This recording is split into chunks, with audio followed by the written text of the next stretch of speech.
Hello, स्वागत है आप सभी का मेरे यूट्यूब चैनल स्कूल ट्यूशन गुरुजी में। आज हम बात करेंगे कार्यपत्रक 62 की, जो कि 2 दिसंबर के लिए जारी किया गया है। यह कक्षा 9 का विज्ञान विषय कार्यपत्रक है। यहाँ बच्चे अपना नाम लिखेंगे और यहाँ अपने कक्षा अध्यापक का नाम लिखेंगे। बच्चों, हमारा पाठ चल रहा है परमाणु की संरचना और आज हम पढ़ेंगे इसमें संयोजकता के बारे में। तो चलिए देखते हैं, जानते हैं, समझते हैं कि संयोजकता के बारे में आपको आज का कार्यपत्रक और आपका पाठ क्या बताना चाहता है। चलिए बच्चों,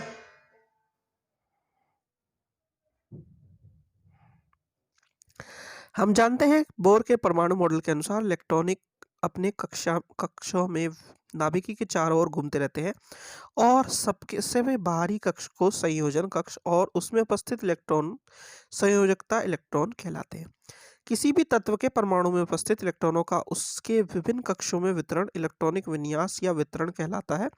जब कोई परमाणु इलेक्ट्रॉन लेता या देता है, तब वह दोनों ही स्थिति में आयन बनाता है। यानी कि आपने जब बोर का मॉडल पढ़ा था, यानी कि पिछली जो कार्यपत्रक थे उनमें पढ़ा था आपने कि जो भी बाहरतम कक्ष होगा उसमें जो भी जितने भी इलेक्ट्रॉन घूमेंगे वो कहलाएगा, सबसे पहले वो कहलाएगा संयोजक कक्ष, और उसमें जितने भी इलेक्ट्रॉन घूमेंगे वो कहलाएंगे संयोजकता इलेक्ट्रॉन। अब इन दोनों के लेन देन को जो है, इन दोनों के लेने व देने को पर प्लस या माइनस का चिन्ह लगा करके हम उस परमाणु को क्या बना देते हैं, आयन बना देते हैं बच्चों। ठीक है, आगे क्या कहता है ये, जिसमें इलेक्ट्रॉनों की संख्या कम या ज़्यादा हो जाती है लेकिन प्रोटॉनों की संख्या नहीं बदलती। जैसे सोडियम का इलेक्ट्रॉनिक विन्यास 281 है, लेकिन ये इलेक्ट्रॉन देकर सोडियम आयन Na प्लस बन जाता है, जिसकी इलेक्ट्रॉनिक विन्यास 28 होगा।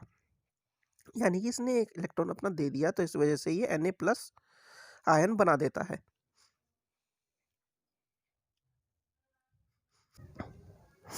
आगे क्या कह रहा है बच्चों, ये परमाणु के बाहरतम कक्ष में इलेक्ट्रॉनों के अष्टक बनाने के लिए जितनी इलेक्ट्रॉनों की साझेदारी या स्थानांतरण होता है, वही उस तत्व की संयोजकता शक्ति या संयोजकता होती है। यानी कि बाहरतक कक्ष में जितनी 8 की संख्या को पूरा करने के लिए जरूरत होती है, वही कहलाता है, क्या बिट कहलाता है बच्चों, वो संयोजकता कहलाती है।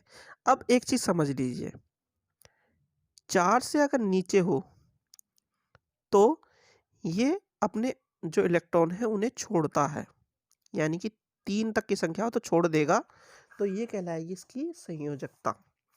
और अगर 4 से ऊपर हो तो ये अपने अंदर लेगा, जैसे कि मान लीजिए 5 है तो पूरा करने के लिए कितने चाहिए, 8 को पूरा करने के लिए 3 और चाहिए, तो 3 इसकी संयोजकता होगी बच्चों। 4 की स्थिति में ये ना तो देगा किसी चीज को, ना लेगा, बल्कि शेयर करेगा, यानी दूसरों के द्वारा एक दूसरे से जुड़ करके काम चलाएगा अपना। ठीक है बच्चों, चलिए अब जरा आगे बढ़ते हैं।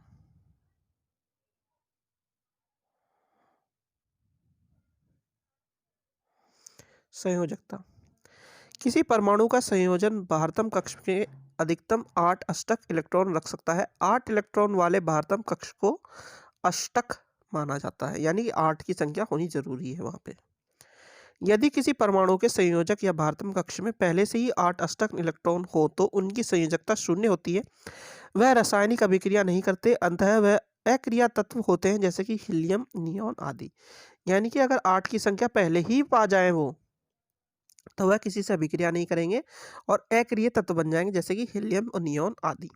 आगे है, परमाणु अपने अंतिम कक्ष में अष्टक प्राप्त करने के लिए क्रिया करता है, जिससे वह आपस में इलेक्ट्रॉनों की साझेदारी या उनको ग्रहण कर या उनका त्याग करके प्राप्त करता है।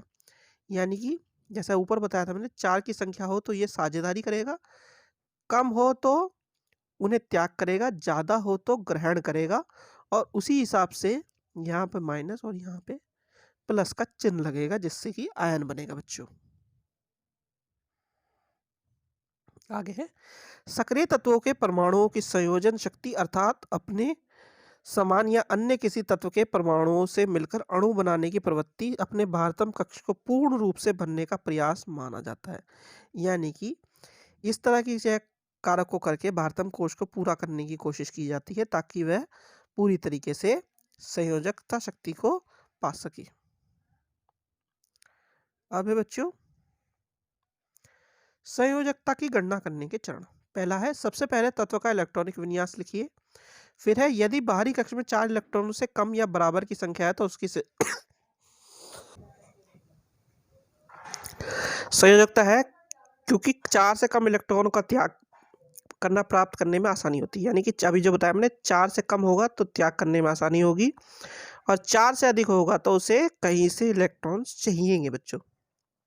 आगे है, यदि बाहरी कक्ष में 4 से अधिक इलेक्ट्रॉन है तो 8 बाहरी कक्ष में इलेक्ट्रॉनों की संख्या द्वारा प्राप्त किया जाता है। यानी कि अगर 4 से अधिक इलेक्ट्रॉन है तो उसे 8 की संख्या को प्राप्त करना जरूरी है। अब कुछ उदाहरण दिए हैं बच्चों, उन्हें देख लेते हैं ताकि आपको और समझ में आ जाइए। Sodium, magnesium, fluorine, neon, carbon. Sodium का है परमाणु संख्या 11, इलेक्ट्रॉनिक विन्यास हो गया 2 8 1, बाहरतम कक्ष में 1 इलेक्ट्रॉन है, 4 से कम है तो ये 1 को छोड़ देगा, ये संयोजकता होगी इसकी। मैग्नीशियम का है 12, यानी 2 8 2, बाहरतम कक्ष में 2 तो दोनों को इसे छोड़ देगा, दोनों की इसकी संयोजकता हो गई क्या 2। अब है फ्लोरीन बच्चों, फ्लोरीन में क्या है 9 है परमाणु संख्या, इलेक्ट्रॉनिक विन्यास 2 7, तो 7 क्या है बाहरतम कक्ष में 7 है। अब इसे 8 को पूरा करना है, 8 को पूरा करने के लिए क्योंकि 4 से ऊपर हो गया है ये, तो 8 को पूरा करने के लिए इसे 1 चाहिएगा, तो 1 इसकी संयोजकता होगी। अब मान लीजिए 10 है नियोन, जिसका है 2 8, बाहरतम कक्ष में 8 है, तो ये किसी से अभिक्रिया भी नहीं करेगा, और 8 बाहरतम कक्ष में संख्या जो इलेक्ट्रॉन की होनी चाहिए वो 8 होनी चाहिए, तो इसे संयोजकता 0 माना जाएगा। कार्बन की क्या है 6, 2 और 4 इलेक्ट्रॉनिक विन्यास हो गया, 4 इसकी बाहरतम कोश में संख्या हो गया, और 4 ही इसकी संयोजकता हो गया बच्चों। ऐसी स्थिति में ये क्या करेगा, ये साझेदारी करके अपना काम चलाएगा। तो बच्चों ये तो बात हुई आपकी कार्यपत्र की। अब जरा प्रश्नोत्तर देख लेते हैं आपके। पहला प्रश्न है, संयोजकता क्या होती है? तो संयोजकता क्या होती है बच्चों?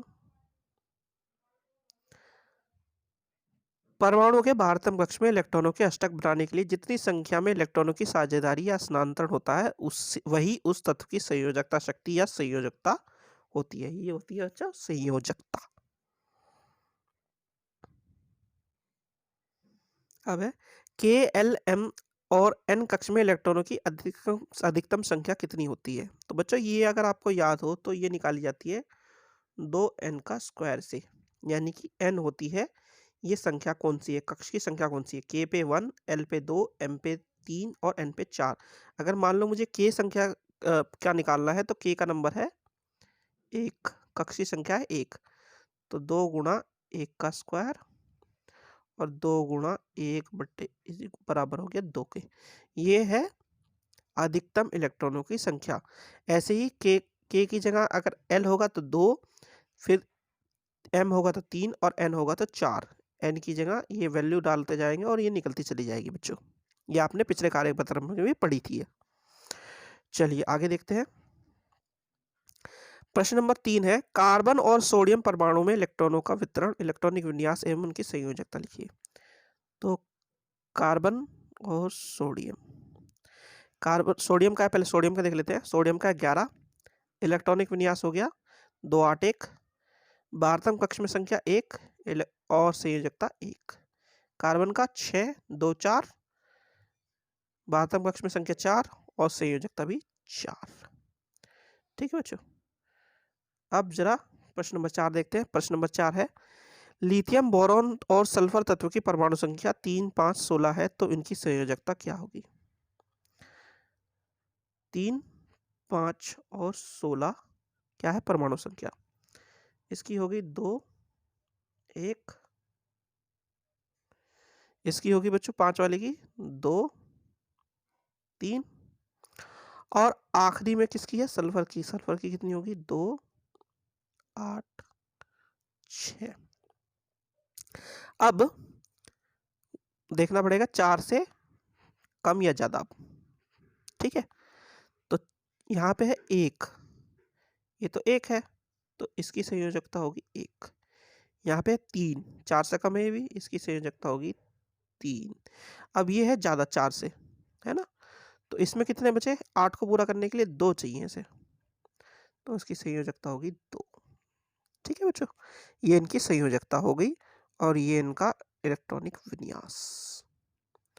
ठीक है बच्चों, तो बच्चों ये हो गई आपकी वर्कशीट कंप्लीट और वीडियो भी। आशा करता हूँ आपको वीडियो अच्छी लगी होगी। अगर वीडियो अच्छी लगी हो तो चैनल को सब्सक्राइब करें, वीडियो को लाइक करें, शेयर करें।